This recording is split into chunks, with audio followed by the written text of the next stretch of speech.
हम tensor analysis पढ़ रहे थे और इस टेंसर एनालिसिस में हमने 3 डेफिनेशन देखी थी। एक टेंसर की देखी थी, टेंसर ऑफ रैंक 1 का आया था जो अपना ट्रांसफॉर्मेशन, वो देखी थी। एक स्पेस ऑफ n डायमेंशन पढ़ा था। इसके बाद में एक ट्रांसफॉर्मेशन पढ़ा था जो कोऑर्डिनेट सेट में डिफाइन था। उसके लिए हमने 2 कोऑर्डिनेट सिस्टम लिए थे और उन दोनों के बीच में एक ट्रांसफॉर्मेशन डिफाइन किया था, जो इससे पहले वाले लेक्चर में हम कंप्लीट कर चुके हैं। आज हम इसके आगे पढ़ेंगे, कुछ और इम्पोर्टेंट डेफिनेशंस हैं उसके बारे में पढ़ेंगे। तो सबसे पहले अपनी डेफिनेशन है सफिक्स। अब सफिक्स होता क्या है? सफिक्स का मतलब ये होता है जो अपनी इंडेक्स होती है वही क्या होती है एक्चुअल में सफिक्स होती है। अब सफिक्स भी कितने टाइप के होते हैं? 2 टाइप के होते हैं। एक तो रियल और एक होता है आपका डमी सफिक्स।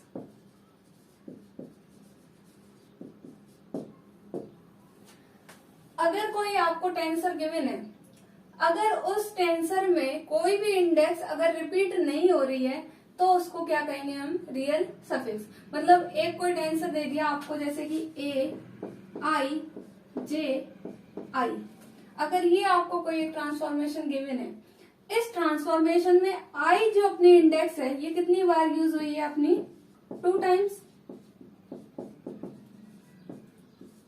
2 टाइम यूज हुई है, इसका मतलब ये वाली जो इंडेक्स हुई अपनी i, ये तो आपकी कौन सी हो गई? Dummy index. इसको बोलेंगे डमी सफिक्स। और जो अपनी जे इंडेक्स रह गई जे, इसका यूज ओनली कितनी बार हुआ है?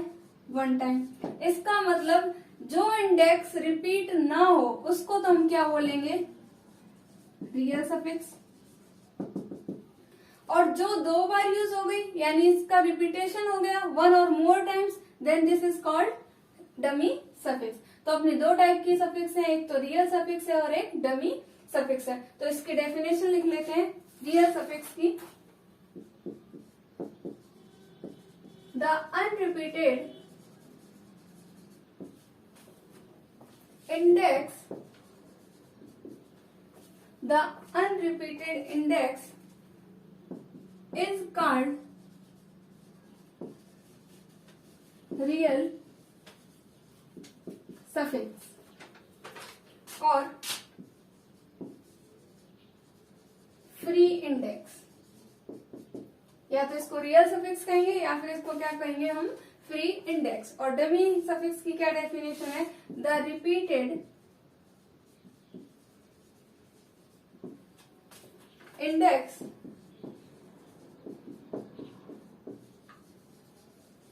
is called dummy suffix।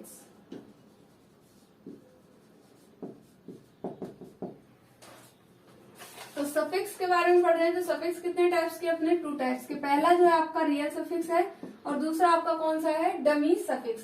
तो रियल सफिक्स क्या होता है कि कोई भी अगर आपको ट्रांसफॉर्मेशन गिवन है, कोई भी ट्रांसफॉर्मेशन, अगर उस ट्रांसफॉर्मेशन में कोई अनरिपीटेड इंडेक्स आती है, मतलब जो एक बार सिंगल टाइम आई हुई हो, तो उसको हम क्या बोलेंगे? Real suffix. डमी सफिक्स का मतलब कोई भी ट्रांसफॉर्मेशन गिवन है, अगर उसमें कोई इंडेक्स 2 या 1 या मोर टाइम रिपीट होगी, मान लो 2 बार आ गई, 2 बार आ गई, तो इसका मतलब वो कौन सी आ गई? अपनी डमी सफिक्स आ गई। फॉर एग्जाम्पल नोट कर लेना इसमें AIKXI। अब इस एग्जाम्पल में I जो इंडेक्स है ये कितने टाइम्स आ गई? 2 टाइम्स आ गई। इसका मतलब the repeated index is called dummy suffix. इसका मतलब I इंडेक्स कैसी होगी? आपकी डमी सफिक्स। और the unrepeated index is called real suffix. तो अनरिपीटेड इसमें कौन सी दिख रही है आपको? के, जो कितने टाइम आई है? 1 टाइम आई है। इसका मतलब ये आपकी क्या हो गई? Real suffix.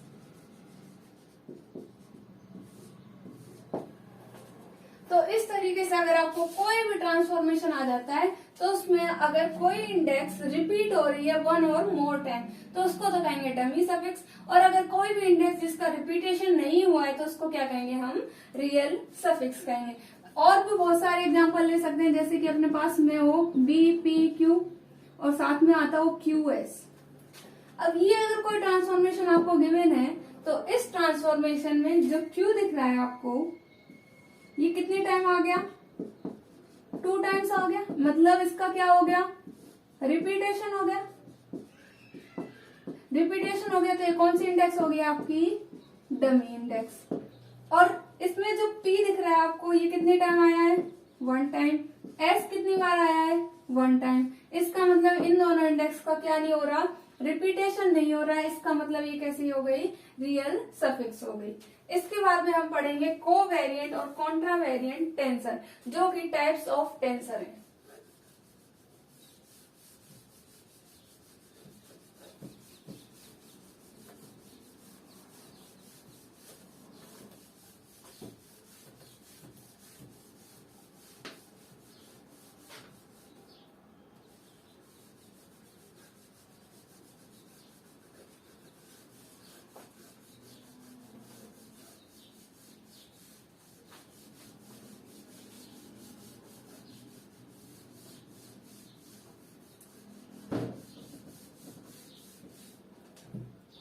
नेक्स्ट हेडिंग है हमारी टाइप्स ऑफ टेंसर।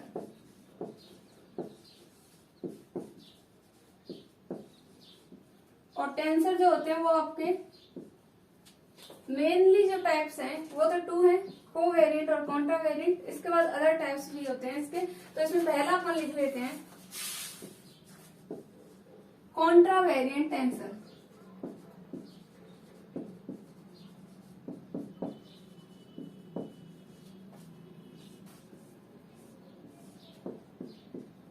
तो कॉन्ट्रावेरिएंट टेंसर क्या है, any tensor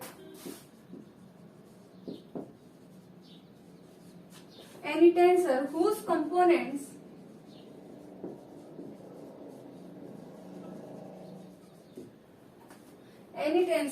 components are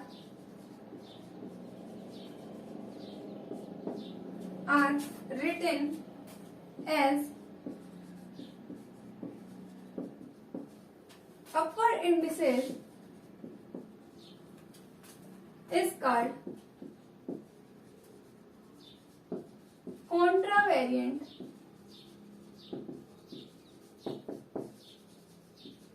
tensor and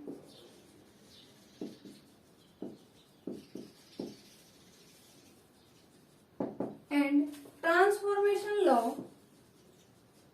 for contravariant tensor AI is given by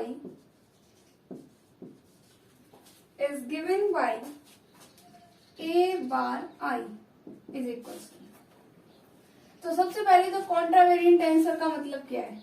तो अगर कोई भी ट्रांसफॉर्मेशन है, अगर उसमें इंडेक्सेस ऊपर की साइड लगी हुई है, तो इसका मतलब वो कैसा टेंसर है, कॉन्ट्रावेरिएंट टेंसर है। तो any tensor whose components are written as upper indices is called contravariant tensor and transformation law for A I is given by. और इसके लिए जो ट्रांसफॉर्मेशन है वो कैसे गिवन होगा, तो A bar I is equals to summation alpha equals to 1 to n A alpha del X bar I upon del X alpha. सबसे पहले तो देखो ए बार आई कोई ट्रांसफॉर्मेशन है, इसमें इंडेक्स आपको कहां पर दिख रही है, ऊपर की साइड। इसका मतलब ये कैसी टेंसर है, कॉन्ट्रावेरिएंट टेंसर है। तो ऐसा टेंसर जिसमें इंडिसेस जो है अपनी अगर ऊपर लगी हुई है, इसका मतलब वो क्या है, कॉन्ट्रावेरिएंट टेंसर है। तो A bar I equals to, इसके लिए जो ट्रांसफॉर्मेशन डिफाइन होगा वो कैसे होगा, तो summation alpha equals to 1 to लेके n। कोई एक एलिमेंट ले लेते हैं हम, इसके कॉरेस्पॉन्ड अल्फा, आई के कॉरेस्पॉन्ड ले लिया हमने अल्फा, और इसके ऊपर बार नहीं लगाएंगे तो ए अल्फा यानी एक्स आई डैश ट्रांसफॉर्मेशन जो एक्स आई से लिया था, ऐसे ही एक्स बार आई से ट्रांसफॉर्मेशन हमने किसमें लिया है, एक्स में लिया है। तो summation alpha equals to 1 to n, और इसके कॉरेस्पॉन्ड लिखेंगे तो ए, और आई की जगह क्या लगाएंगे हम, अल्फा। फिर अगर आई जो है वो ऊपर है, इसका मतलब बार वाली वैल्यू ऊपर आएगी, इसका मतलब डेल एक्स बार आई। और जो अपन ने कॉरेस्पॉन्ड इसके एलिमेंट लिया वो क्या था, अल्फा, इसका मतलब डेल एक्स अल्फा कहाँ आ जाएगा, नीचे आ जाएगा। इसका मतलब आई जो वैल्यू है अगर ऊपर लगी हुई है इसका मतलब पहली बात तो वो कॉन्ट्रावेरिएंट टेंसर हो गया। इसके बाद में इसका जो ट्रांसफॉर्मेशन बनेगा वो क्या बनेगा, summation r equal to 1 to summation alpha equal to 1 to लेके n, i के कॉरेस्पॉन्ड क्या ले लिया हमने अल्फा, फिर i ऊपर है इसका मतलब i ऊपर आएगा, तो इसके लिए बार वाली वैल्यू भी कहाँ आएंगी, ऊपर आएंगी, इसका मतलब डेल एक्स बार i, फिर इसके कॉरेस्पॉन्ड जो वैल्यू ली होती है वो इसके कहाँ आ जाएगी, अपॉन में आ जाएगी। तो इस तरीके का कोई भी ट्रांसफॉर्मेशन क्या होगा, वो कॉन्ट्रावेरिएंट टेंसर का होगा। हमारा फर्स्ट टाइप था, और सेकंड टाइप हमारा है covariant tensor.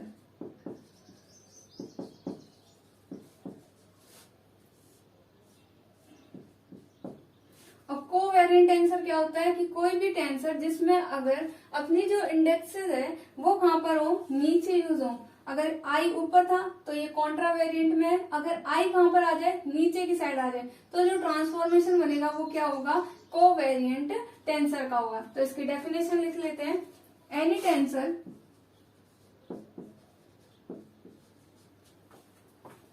whose components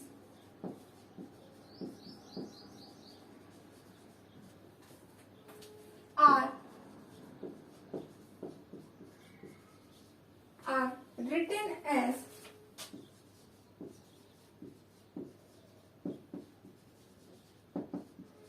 lower indices is called covariant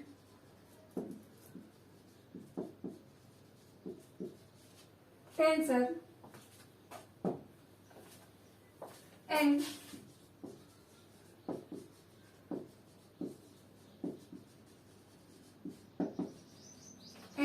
transformation law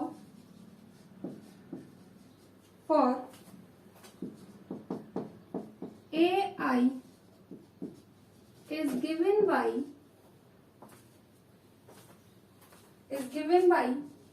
AI बार। मतलब अगर इंडेक्सेस अपनी वहां पर लगी हुई है, नीचे की साइड लगी हुई है, इसका मतलब ये कौन सी फॉर्म का टेंसर है, कोवेरिएंट का है। तो AI बार किस प्रकार से डिफाइन होगा, तो समेशन कोई इसके कॉरेस्पॉन्ड वेरिएबल अल्फा, तो अल्फा इक्वल टू 1 टू लेके n, i को किससे रिप्लेस कर देंगे, अल्फा से, इसका मतलब a अल्फा। i वाला कंपोनेंट नीचे की साइड है, इसका मतलब डेल एक्स बार i वाले कंपोनेंट कहाँ पर आएंगे, नीचे, तो डेल एक्स बार i, और साथ में आपका इसके कॉरेस्पॉन्ड वेरिएबल कहाँ पर आ जाएगा, ऊपर, तो डेल एक्स बार अपॉन में डेल एक्स बार i। तो इस तरीके से कोई भी कॉन्ट्रावेरिएंट टेंसर और कोवेरिएंट टेंसर को हम डिफाइन कर सकते हैं। अगर इन दोनों की कंबाइंड रूप आ जाता है, मतलब अगर उसमें एक कोई ट्रांसफॉर्मेशन आता है जिसमें कॉन्ट्रावेरिएंट टेंसर भी हो और साथ में कोवेरिएंट टेंसर भी हो, तो इन दोनों से जो इंक्लूड होकर के बनेगा वो अपना क्या होगा, मिक्स्ड टेंसर होगा, जो इसका क्या है, नेक्स्ट टाइप है। तो कोवेरिएंट और कॉन्ट्रावेरिएंट में सिर्फ अंतर किसका है, इंडेक्सेस का है। अगर इंडेक्सेस ऊपर की साइड लगी है तो वो आपका क्या है, कौन सी फॉर्म है आपकी, कॉन्ट्रावेरिएंट, और अगर i कहाँ पर है, नीचे की साइड है, इसका मतलब वो कौन सी फॉर्म होगी आपकी, कोवेरिएंट की होगी। तो कॉन्ट्रावेरिएंट और कोवेरिएंट के लिए आप ट्रांसफॉर्मेशन इस तरीके से डिफाइन कर सकते हैं। इसके आगे की कुछ नेक्स्ट महत्वपूर्ण जो अपनी डेफिनेशंस हैं, जो अपने मिक्स्ड टेंसर की आएगी, इसके बाद में और कुछ थ्योरम उस पर बेस आएंगे, कुछ एग्जाम्पल्स आएंगे, वो हम नेक्स्ट वीडियो में कंप्लीट करेंगे। Thank you so much.